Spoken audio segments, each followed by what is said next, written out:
ഈ ജനതയുടെ സ്നേഹത്തെ വാക്കിൽ പറയാൻ കഴിയില്ല. ചിലപ്പം ചെറുതായിട്ടൊന്ന് ചിരിക്കുകയുണ്ടാവും, അല്ലെങ്കിൽ ഇങ്ങനെ ഒന്ന് തലയാട്ടുകയുണ്ടാവും. ഇപ്പൊ വയസ്സായ ഒരമ്മ, ആ അമ്മയുടെ മുമ്പിൽ നിങ്ങൾ ചെന്ന് നിൽക്കുമ്പോൾ അവര് നമ്മളെ പ്രസവിച്ചതാവില്ല. എന്താണ്ട് ഉണ്ണി, എന്താണ്ട് മകനെ എന്ന് നേരിട്ട് ചോദിച്ചാൽ അത് എത്രത്തോളം അത് ഉള്ളിൽ തട്ടുമെന്നത് അനുഭവിച്ചറിഞ്ഞവർക്കേ പറയാൻ പറ്റൂ.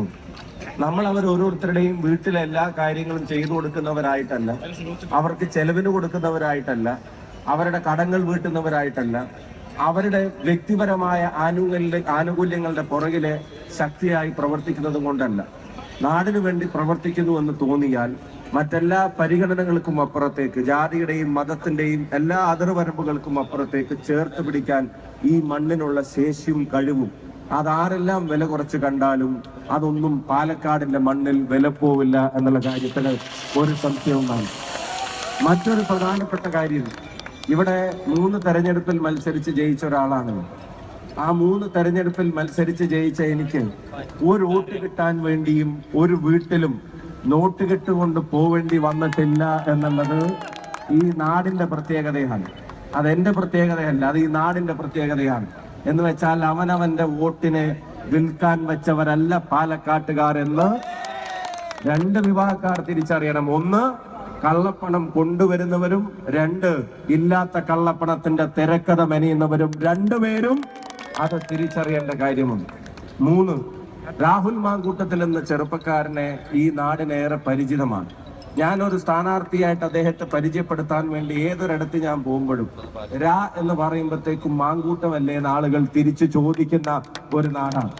ഞാൻ 2011 ഇവിടെ മത്സരിക്കാൻ വരുമ്പോ എന്നെ എത്ര പാലക്കാട്ടുകാർക്ക് അറിയാമോ, അതിൽ എത്രയോ ഇരട്ടിയാണ് രാഹുൽ മാങ്കൂട്ടത്തിനെ അറിയുന്ന പാലക്കാട്ടുകാർ എന്നുള്ള കാര്യത്തിന് സംശയം വേണ്ട.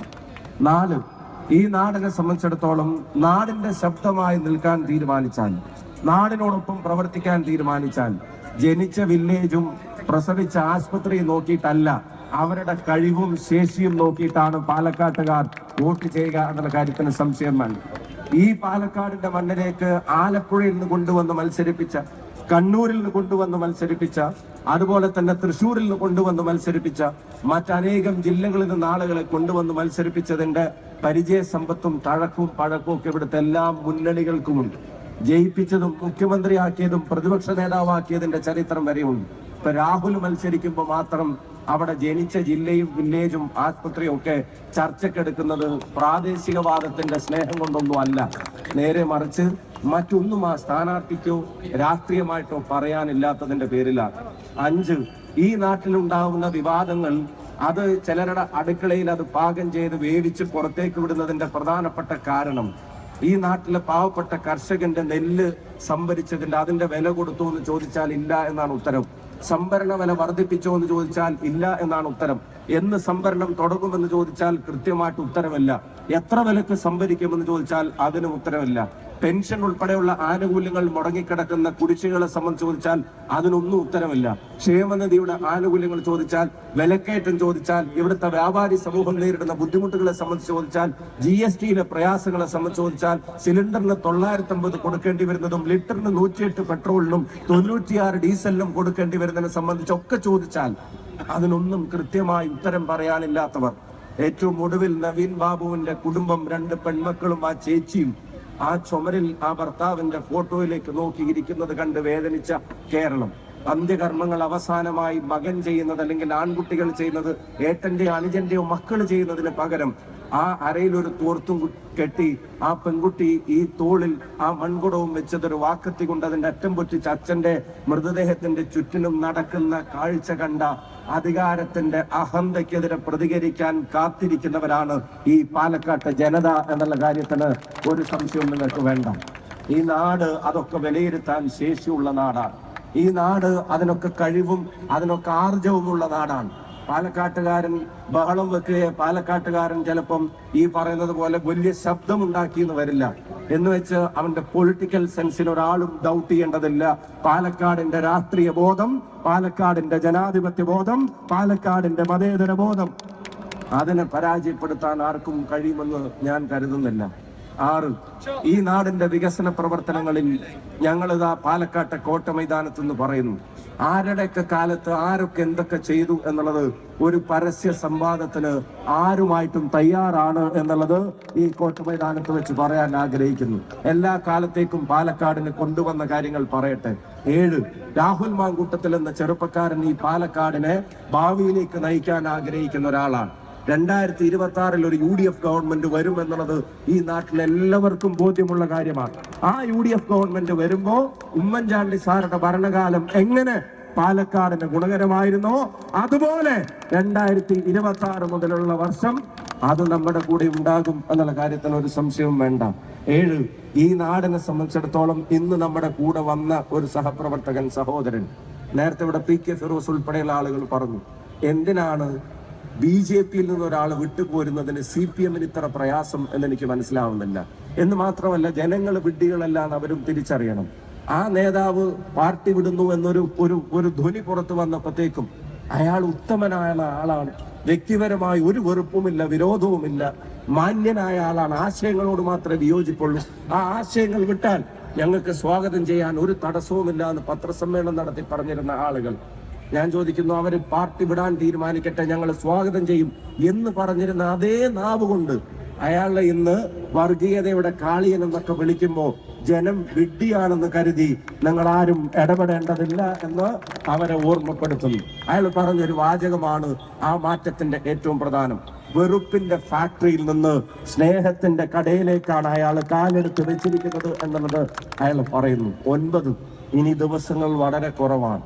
നിങ്ങളുടെ അറ്റൻഷൻ വേണ്ടത് ബൂത്തുകളിലാണ്. ഓരോ വോട്ടും പറഞ്ഞ് ചെയ്യിപ്പിക്കുക എന്നുള്ളതാണ് നമ്മുടെ മുമ്പിലുള്ള ഉത്തരവാദിത്വം. നിങ്ങളുടെ ബന്ധങ്ങളിൽ, പരിചയങ്ങളിൽ, സൗഹൃദ വലയങ്ങളിൽ എല്ലാ പാലക്കാട്ടുകാരോടും രാഹുലിന് വേണ്ടി നിരന്തരം സംസാരിക്കേണ്ട ദിവസങ്ങൾ, അവസാനം മണിക്കൂറുകൾ, അത് നമ്മുടെ ഉത്തരവാദിത്തമാണ്. ഇതൊക്കെ നമ്മുടെ പരിപാടികൾ പ്രചരണത്തിന്റെ ഭാഗമാണ്. റെസ്പോൺസിബിലിറ്റി എന്ന് പറയുന്നത് ബൂത്തുകളിൽ നമ്മൾ നിർവഹിക്കുന്ന കടമകളാണ്. അത് വിട്ടുപോകരുത്. അവസാനത്തെ പോയിന്റ് 10. ഞാൻ ഒരു കാര്യം ഉറപ്പിച്ചു പറയുന്നു. 3 തെരഞ്ഞെടുപ്പിൽ മത്സരിച്ച ഒരാളെന്നുള്ള നിലക്ക് പാലക്കാടൻ ജനതയുടെ പെരുമാറ്റവും അവരുടെ വോട്ടിംഗ് പാറ്റേണും തമ്മിലുള്ള ബന്ധം ചെറുതായിട്ടെങ്കിലും മനസ്സിലാക്കാൻ ശ്രമിച്ചിട്ടുള്ള ഒരാളെന്നുള്ള നിലക്ക് ഇവിടെ നിന്ന് സ്വന്തം ഇഷ്ടപ്രകാരമല്ല, പാർട്ടി തീരുമാനപ്രകാരമാണ് പോയത് എന്ന് ഈ നാട്ടിലെ ജനങ്ങൾക്ക് അറിയും എന്നുള്ള വിശ്വാസത്തോടു കൂടി തന്നെ ഒരു വാചകം ഞാൻ ഈ വേദിയിൽ വെച്ച് പറയാൻ ആഗ്രഹിക്കുന്നു. നമ്മൾ ഒന്നിച്ച് മനസ്സ് വെച്ചാൽ ഏറ്റവും ചുരുങ്ങിയത് ഒരു 5 അക്ക ഭൂരിപക്ഷത്തിന് രാഹുൽ മാങ്കൂട്ടത്തിൽ കേരളത്തിന്റെ നിയമസഭയിൽ ഉണ്ടായിരിക്കും.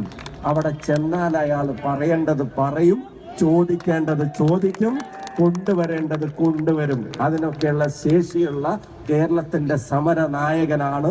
ഈ കേരളത്തിന്റെ ഭാവി രാഷ്ട്രീയത്തിൽ നമ്മളെല്ലാവരും പ്രതീക്ഷയോടെ ഉറ്റുനോക്കുന്ന ഒരു ചെറുപ്പക്കാരനാണ്. അയാളെ ജയിപ്പിച്ചു വിടാനുള്ള ഒരു അവസരത്തെ പാലക്കാട് കളയില്ല എന്നുള്ള കാര്യത്തിൽ ഒരു സംശയവും വേണ്ട. ഞാൻ എൻ്റെ വാക്കുകൾ അവസാനിപ്പിക്കുന്നു. ഇന്നത്തെ ഉജ്ജ്വലമായിട്ടുള്ള റോഡ് ഷോ UDYF-ന്റെ മുഴുവൻ നേതാക്കന്മാർക്കും പാലക്കാടിന്റെ പേരിലുള്ള ഹൃദയം നിറഞ്ഞ അഭിവാദ്യങ്ങൾ ഇവിടെ നേരാൻ ആഗ്രഹിക്കുകയാണ്. ഒരു 1.5 റോഡ് ഷോ ആണെന്ന് കണ്ടത്. അത് മാത്രമല്ല, ഈ സദസ് മഴയും വെയിലും കൊടുങ്കാറ്റും പേമാരിയും ഒക്കെ വന്നാലും 20-ന് രാഹുലിനുള്ള വോട്ട് ഉറപ്പിച്ചവരുടെ ക്രൗഡാണ്. 23-ന് എണ്ണുമ്പോൾ അതറിയാം. പിന്നെ വ്യക്തിപരമായ കുറേ ആക്ഷേപങ്ങളുണ്ട് രാവിലെ, ഉച്ചക്കും വൈകുന്നേരം ഒക്കെ. ഞാൻ ഇത്ര പെട്ടെന്ന് ഇത്ര ഐഡിയ ഉള്ള ഒരാളായി മാറുമെന്ന് എനിക്ക് അറിയില്ലായിരുന്നു. നാട്ടിൽ എന്ത് നടന്നാലും ഇപ്പൊ അത് എന്റെ ഐഡിയ ആണ് എന്നുള്ളതാണ് പറയുന്നത്. വന്ന് അവസാനം ജയരാജേട്ടന്റെ തിരക്കഥ വരെ ഞാൻ എഴുതിയിട്ടാണ് ഇപ്പൊ ഇവിടെ വന്ന് നിൽക്കുന്നത്. അപ്പോൾ അതിൻ്റെയൊക്കെ ഉദ്ദേശം അറിയാവുന്നത് കൊണ്ട് അതിനൊന്നും ഇപ്പൊ മറുപടി പറയുന്നില്ല. എനിക്ക് മറുപടി ഇല്ലാഞ്ഞിട്ടല്ല, മറുപടി പറയാൻ അറിയാഞ്ഞിട്ടുമല്ല. ഞാൻ അത് 23-ലേക്ക് റിസർവ് ചെയ്യുന്നു. കാരണം നമ്മളൊക്കെ പറയുന്ന മറുപടിയേക്കാൾ കരുത്ത് ഇവർ 20-ന് കൊടുക്കുന്ന മറുപടിക്കുണ്ടല്ലോ. അത് 23-ന് അറിയും. പിന്നെ ബാക്കി നിങ്ങൾ നോയിക്കോണേ. ഒരു കാര്യം കൂടെ പറഞ്ഞു നിർത്തുക. ഇടക്കൊക്കെ പഴയ MLA-നെ അന്വേഷിക്കണം കേട്ടോ. പുതിയ ആളെ കിട്ടിയ ദേവേട്ട ഇടക്കൊന്നും പഴയ ആളുകളെ അന്വേഷിക്കണം. പുതിയ MLA-നോട് പറയണം, ഇടക്കൊന്നും ഇവിടെ വരാനൊക്കെ പറയണം. നിങ്ങളുടെ ഈ മഴയത്തും ചോർന്നു പോവാത്ത ആവേശത്തിനും സ്നേഹത്തിനും ഒക്കെ ഒരുപാട് നന്ദിയുണ്ട്. വടകരക്ക് പോകുമ്പോ ഈ വഴി വന്നിട്ട് പോകാം. വടകരക്കാരെന്നെ തെരഞ്ഞു വന്നിട്ടില്ല, ഞാൻ അവരോട് പോകും. പിന്നെ അപ്പോ ഇതൊന്ന് ബൂത്തിലെ കാര്യങ്ങൾ ശ്രദ്ധിക്കണേ. സംഭവം ഗംഭീരമാക്കി കലക്കി ഉഷാറാക്കി കേട്ടോ. എല്ലാരോടും താങ്ക് യു സോ മച്ച്. ഈ ആദം ഭയങ്കരമായിട്ട്